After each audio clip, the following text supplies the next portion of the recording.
unaweza ukanishinda wewe mtoto mdogo? Kwisha habari.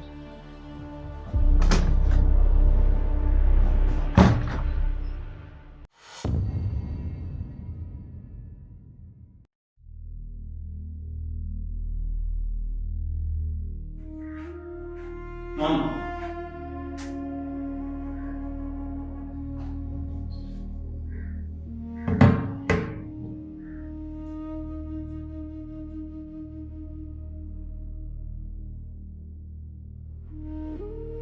Mama, samahani, unaenda wapi? Alakuwa kabisa ile ya baba sio nzuri, na mimi nategemea kabisa ndio mtu pekee kuweza kumpa msaada. Kama hautojali, naomba basi uailishe safari yako na tuangalie kwanza hali ya baba hapo ndani. Hivi wewe, huo ujasiri unaotoa wapi kuniuliza mimi ninapokwenda na ninaporudi? Sina kuuliza. Mama, sio kwa ubaya, lakini mimi nimesema hivyo kutokana na hali ya baba. Na ndio mtu pekee kabisa kuweza kutoa msaada. Basi naomba tumchukue baba, mama, tumpe msaada. Sikia nikwambie. Umeniona mimi jinsi nilivyo? Hebu nitizame kwanza. Siwezi kukaa humu ndani kupoteza muda wangu kumwangalia maiti aliye hai.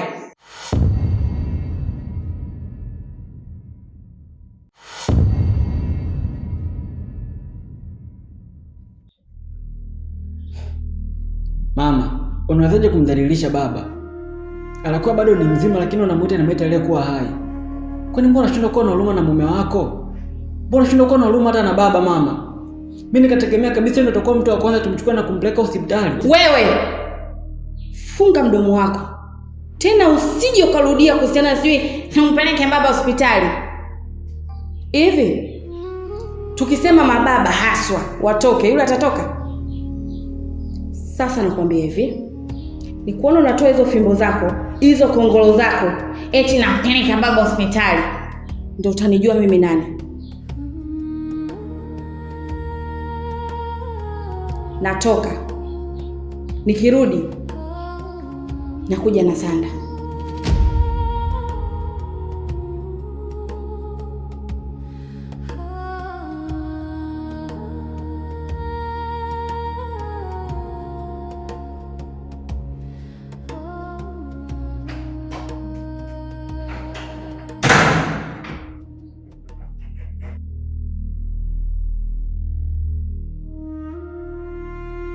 Baba, mimi naelewa hali ulionayo kwa sasa hivi sio hali nzuri, lakini japo kutokana na hali ambayo uko nayo, mimi siwezi kubali baba anakuona uko kitandani.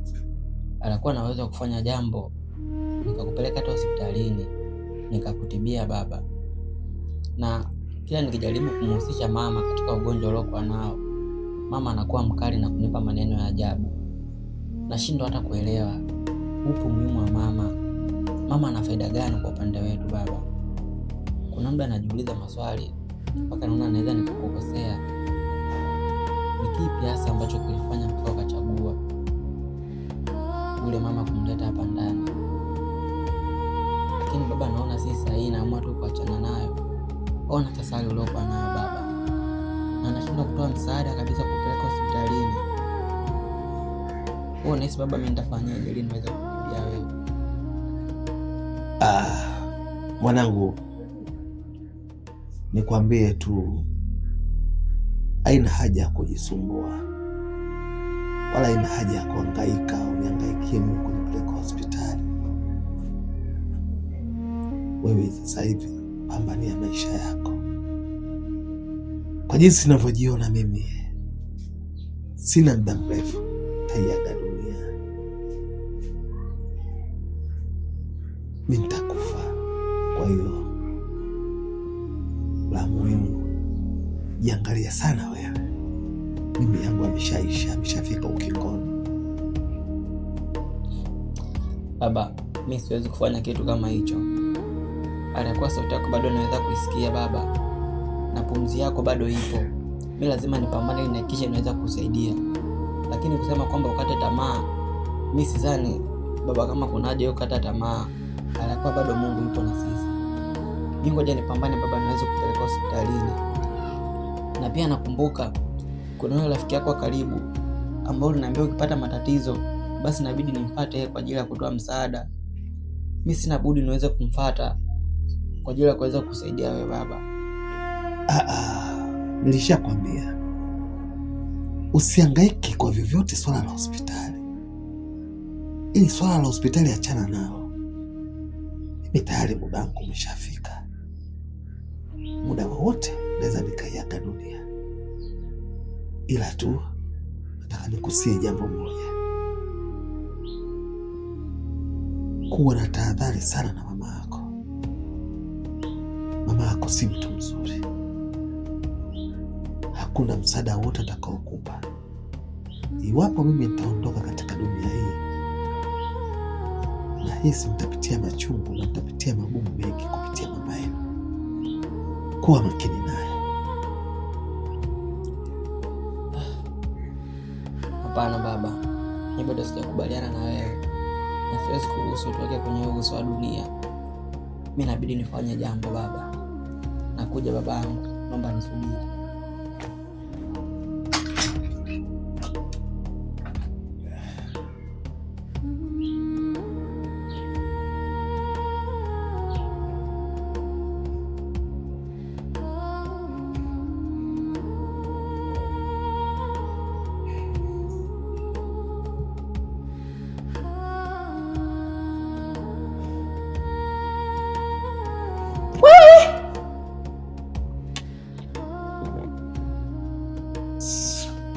Unataka ukae wapi? Mbona unapenda kuharibiana mudi we mtoto? Hebu kaa chini. Unajua thamani yake hayo masofa?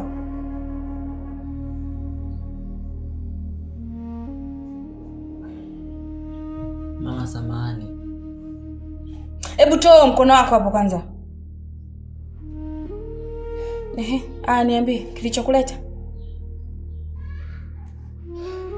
Mama, kwa nini unashindwa kuwa na moyo wa huruma mama? Unajua kabisa baba hali yake sio nzuri. Na yupo ndani amelala. Na ndio msaada pekee uliobakia. Lakini unashindwa kuonesha moyo wako wa huruma na kumchukua na kumpeleka hospitalini. Inabidi utambue sisi sote ni wanadamu. Tuna mioyo wa damu na nyama kama wanadamu wengine. Isitoshe hata anapitia maumivu. Basi tumsaidie. Kuwa na moyo wa huruma. Lainisha moyo wako mama. Yaani ni kwa nini unakuwa na moyo mgumu kiasi hicho? Kama tumezaliwa mara moja mama, na tutakufa mara moja. Basi onyesha moyo wako mama. Nikwambie mwanangu kipenzi. Yule baba yako sio wa kupona.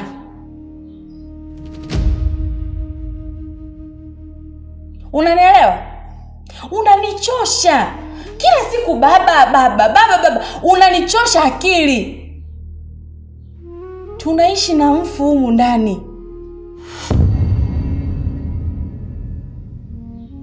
Sijui unanielewa? Babako sio wa kupona. Hata wewe pia una kiharufu cha kufa. Wewe ujioni? Yaani unanitoa mudi, unanitoa. Alafu leo hii tumtoe hapa ndani tumpeleke hospitali. Kule hospitali kunahitajika hela. Akifa inakuwaje? Atatuachia madeni, humu ndani tutakula nini? Na wewe pia utakula nini? Nakuuliza. Mama, mwenye kupanga ni Mwenyezi Mungu peke yake. Ndio anayejua nani anastahili kuishi na nani hastahili. Sasa inakuwaje unapanga maisha ya baba? Mimi ninachokizungumza hapa mama, ndio kuangalia namna gani unaweza kumpa msaada na ukampeleka hospitalini kwa ajili ya kuokoa maisha yake. Lakini ndio unakuwa mtu mwenye furaha na mwenye amani hapa ndani. Una hata wasiwasi kuhusu hali yake mama. Basi tumsaidie. Wewe usiniambie hali yake. Humu ndani natakiwa mimi nibadilishe sofa, tuwe na maisha fulani hivi mazuri. Au upendi kuenjoy? Upendi kuenjoy? Kwanza niangalie mama nilivyokuwa beautiful. Nitakupatia baba mwingine. Tena sio baba kibonge. Baba mwenye six pack yake ya kutosha tu. Au hutaki baba mwenye six pack? Humtaki? Hebu toka hapa niondolee upuuzi wako. Baba kila unanichosha. Nishakwambia sitaki kuniambia kuhusiana na baba yako. Unanielewa? Toka. Unaondoka uondoke? Mitoto mingine hii.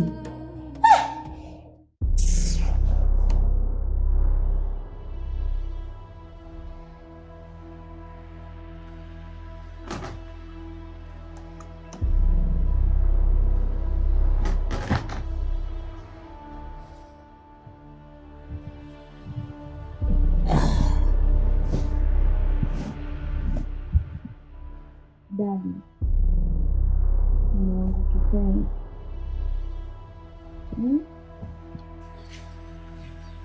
mume wangu, unaendeleaje? Kwa sasa naendelea vizuri tu. Vipi ukijiangalia na unaishi hapo sasa?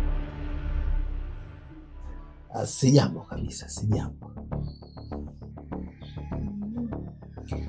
Sasa unajua mimi nakupenda sana, mimi na wewe na mtoto wetu,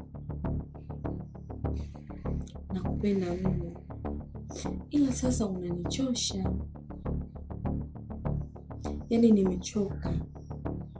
Wewe sasa ushakuwa mwanamsuruali, yaani hauna kitu tena. Yaani kiufupi ni mzigo.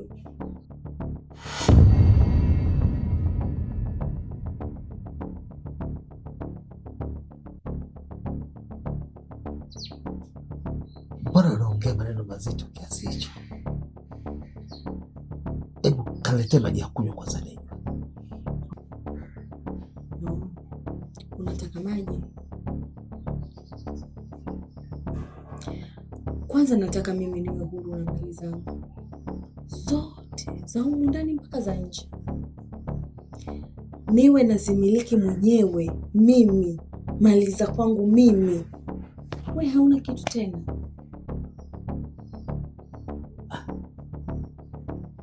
Unajua hata vitabu vya dini vinakataza sana kuwa na tamaa. Kwangu kumekuwa na tamaa sana, na isitoshe dunia sasa hivi iko wazi. Mimi tayari shampanga mlisi wa mali zangu, shampata mlisi wa mali zangu. Ni mali zangu zote zitalisiwa na mwanangu, na shaweka wazi katika vyombo vya sheria, na mwanasheria anasimamia hilo. Kwa hiyo hakuna mtu atakayeweza kumiliki hizo mali zaidi ya mwanangu. Oh. Kumbe ulikuwa ushafanya maamuzi mwenyewe?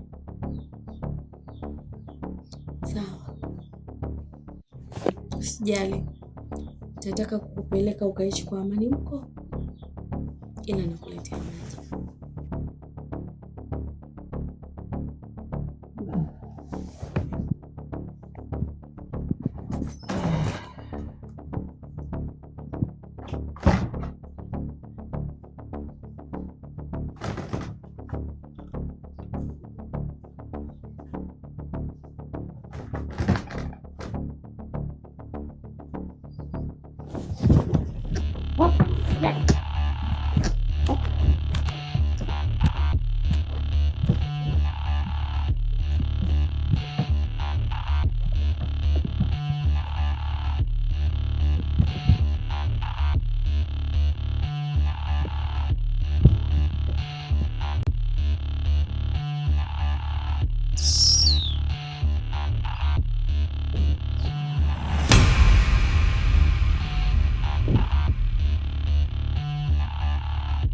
Ukanishinda wewe mtoto mdogo. Kisha baba